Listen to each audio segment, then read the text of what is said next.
ఫీల్డ్‌లోకి దిగాలి, సర్వేలు చేయాలి. ఆ సర్వే చేయాలంటే అక్కడ ఉన్నటువంటి పరిస్థితులు తెలియాలి. సమగ్రమైనటువంటి అవగాహన ఉండాలి.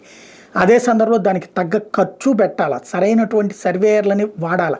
ప్రజల దగ్గరికి ఏ ఏ వర్గాలని ఎలాగ ఒపీనియన్ తీసుకోవాలో తెలియాలి. ఇదంతటితో చేస్తే ఇంత చేసినా కూడా అనేక సంస్థలు 100కి 70% సక్సెస్ అవుతున్నాయి, 60% సక్సెస్ అవుతున్నాయి. అట్లాంటిది ఏమీ చేయకుండా మన దగ్గర ఉన్న దాంట్లో కూర్చుని మన అంచనాలు, మనకున్నటువంటి పార్టీ ఫీలింగ్‌లు బేస్ చేసుకుని మాట్లాడేస్తేనే సమస్య. ఇప్పుడు ఆత్మసాక్షి ఉన్నది. మొన్న అంతకుముందు వరుసగా ఫెయిల్ అవుతూ వచ్చింది. ఈవెన్ ఇప్పుడు కూడా 10 రోజుల క్రితం వచ్చేటప్పటికి Bharatiya Janata party ఓడిపోతోంది, Aam Aadmi party గెలవపోతోందని survey ఇచ్చారు. ఆ తర్వాత ఏమైందో ఏమో కానీ కరెక్ట్గా నిన్నగాక మొన్న ఈ ఎగ్జిట్ పోల్ సర్వేలు వచ్చాక లేదు భారతీయ జనతా పార్టీ గెలవబోతోందని చెప్పేసి సర్వే ఇచ్చుకొచ్చారు. ఇప్పుడు ఓడిపోయి ఉంటే కనుక బీజేపీ గెలిచింది కాబట్టి ఇదిగో నేను ఈ కాగితం ఇచ్చానని చెప్తారు.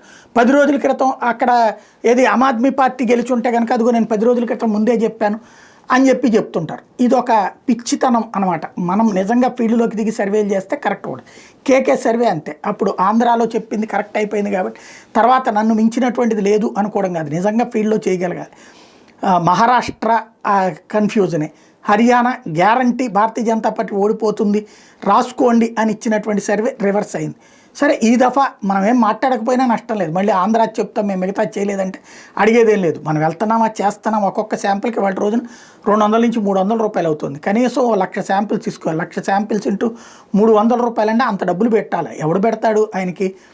ఆయన ఊహించేసుకుని చెప్పుకొచ్చేసినటువంటి సర్వే ఏంటంటే ఏదో వీళ్ళకందరికీ భారతీయ జనతా పార్టీ వ్యతిరేకత, అటు మూర్తికైనా ఆమె ఆత్మసాక్షి మూర్తి గారి దగ్గర నుంచి వీళ్ళందరికీ కూడా.